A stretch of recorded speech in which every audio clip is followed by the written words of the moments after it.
Assalamualaikum warahmatullahi wabarakatuh. Perkenalkan, kami dari peserta Latsar CPNS golongan 2 angkatan 25 kelompok 3 sub kelompok 1. Dalam kesempatan kali ini, kelompok kami akan mempresentasikan terkait materi kode dan etik PNS dalam literasi digital dan lebih ke digital etik dan digital kultur.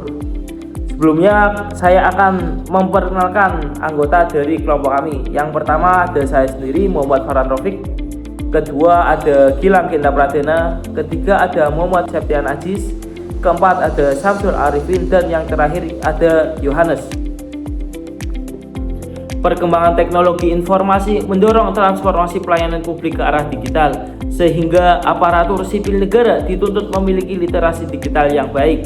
Literasi ini tidak hanya mencakup kemampuan teknis, tetapi juga pemahaman mendalam tentang etika digital dan budaya digital.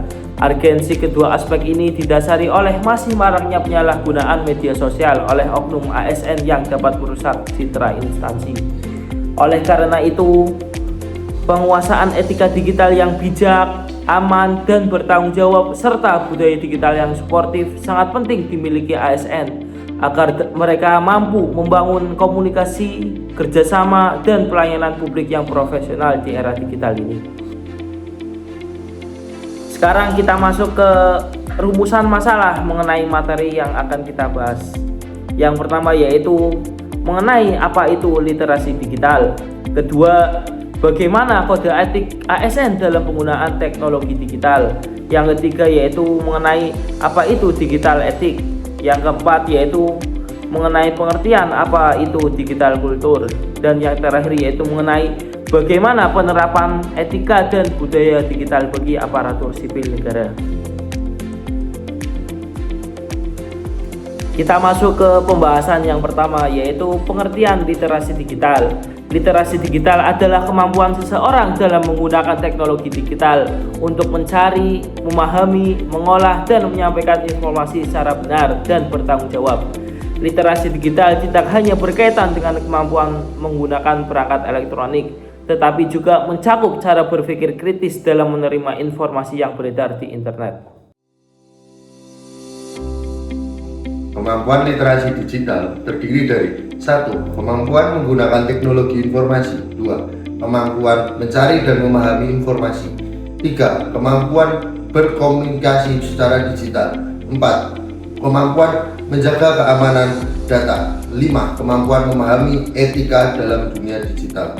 Lanjut ke bab selanjutnya, yaitu adalah kode etik PNS dalam dunia digital. Yang pertama adalah menggunakan media sosial secara bijak.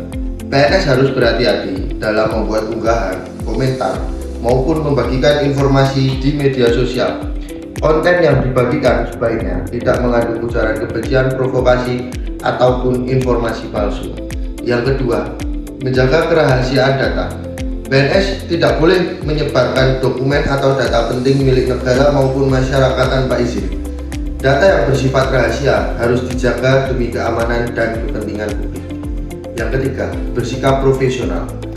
Dalam berkomunikasi secara digital, PNS harus menggunakan bahasa yang sopan dan menjaga citra instansi pemerintah. Yang keempat, menjaga netralisasi. PNS dilarang menggunakan media sosial untuk mendukung kegiatan politik praktis karena ASN harus bersikap netral. Yang kelima, mematuhi peraturan. Segala aktivitas digital harus sesuai dengan peraturan perundang-undangan yang berlaku, termasuk Undang-Undang Informasi dan Transaksi Elektronik atau UU ITE. Selanjutnya, digital etik. Digital etik atau etika digital adalah aturan, norma, dan tata cara berperilaku dalam menggunakan teknologi digital, baik dan bertanggung jawab. Etika digital diperlukan agar pengguna internet dan media sosial tidak menimbulkan kerugian bagi diri sendiri maupun orang lain.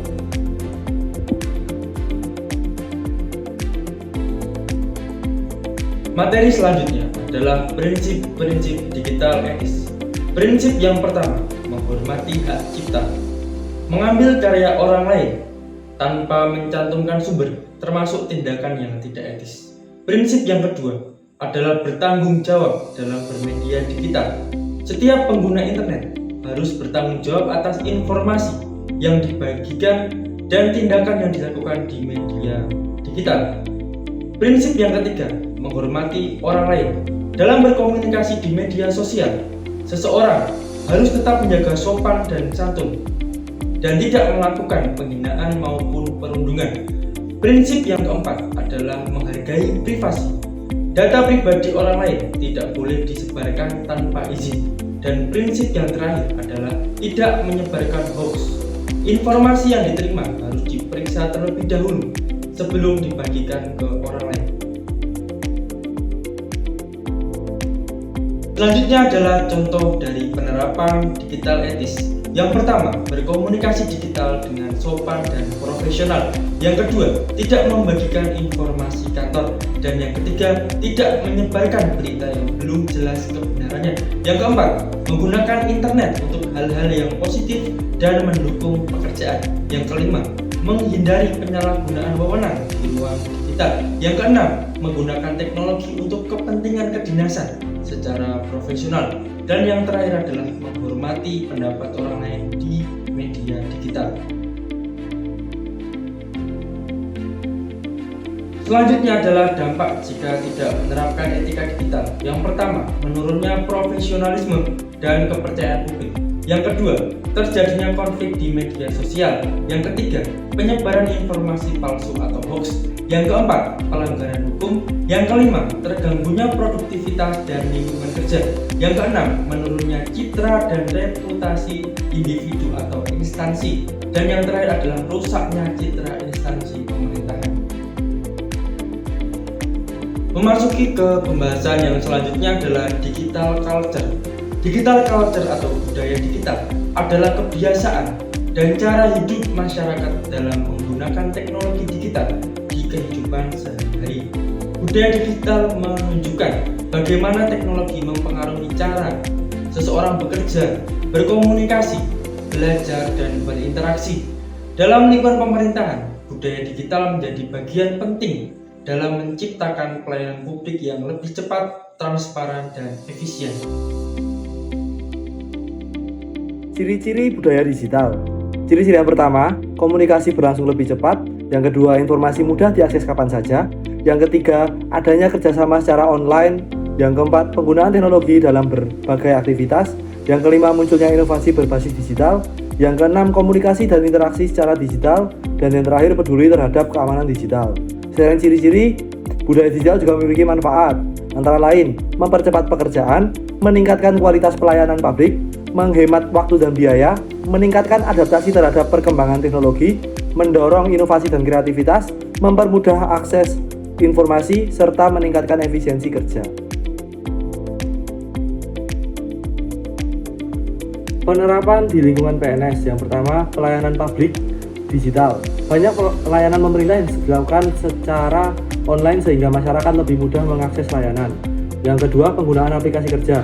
PNS menggunakan aplikasi digital untuk administrasi rapat online dan juga pengelolaan data. Yang ketiga, transparansi informasi. Informasi publik dapat disampaikan lebih cepat melalui website dan media sosial resmi pemerintah. Yang keempat, komunikasi yang efektif. Teknologi digital memudahkan komunikasi antar pegawai maupun dengan masyarakat. Dan yang terakhir, digitalisasi arsip dan dokumen. Mengubah dokumen fisik menjadi arsip elektronik agar lebih mudah dicari, disimpan, dan juga dikelola. Penerapan etika dan budaya bagi PNS.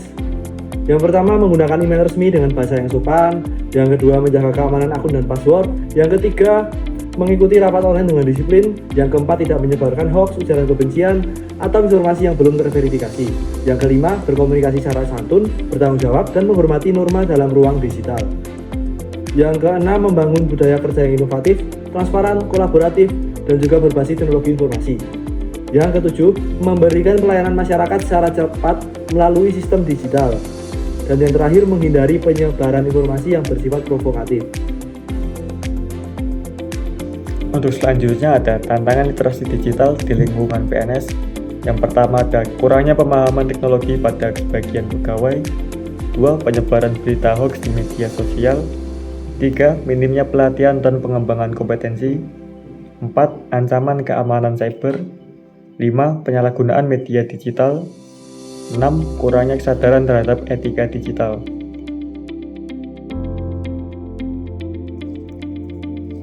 Untuk mengatasi permasalahan ini yang harus dilakukan adalah yang pertama ada pelatihan teknologi digital. Pemerintah perlu memberikan pelatihan rutin mengenai penggunaan teknologi dan keamanan digital. Yang kedua, melakukan sosialisasi etika digital. PNS perlu diberikan mengenai pemahaman pentingnya etika dalam menggunakan media digital. Yang ketiga, ada pengawasan penggunaan media sosial. Instansi perlu melakukan pengawasan agar penggunaan media sosial tetap sesuai aturan. Yang keempat, ada peningkatan kesadaran keamanan data. PNS harus memahami pentingnya menjaga informasi data dan informasi negara. Yang kelima, ada kolaborasi dan berbagi pengetahuan digital. Mendorong kerjasama antar pegawai dalam berbagi pengalaman, keterampilan, dan pengetahuan terkait pemanfaatan teknologi digital di lingkungan kerja. Kita sampai pada tahap terakhir, yaitu kesimpulan. Literasi digital merupakan kemampuan penting yang harus dimiliki oleh PNS di era perkembangan teknologi saat ini. Dalam penggunaan teknologi digital, PNS tidak hanya dituntut mampu menggunakan perangkat digital, tetapi juga harus memahami etika dan budaya digital. Digital etik mengajarkan bagaimana seseorang bersikap bijak, sopan, dan bertanggung jawab dalam menggunakan media digital. Sementara itu, digital culture membentuk kebiasaan kerja dan komunikasi yang modern, efektif, serta mendukung pelayanan publik berbasis teknologi. Dengan memahami dan menerapkan etika serta budaya digital, PNS dapat meningkatkan kualitas pelayanan kepada masyarakat sekaligus menjaga citra pemerintah di era digital. Nah, itu merupakan presentasi dari kelompok kami. Mohon maaf apabila ada kesalahan kata dalam pembahasan materi tadi.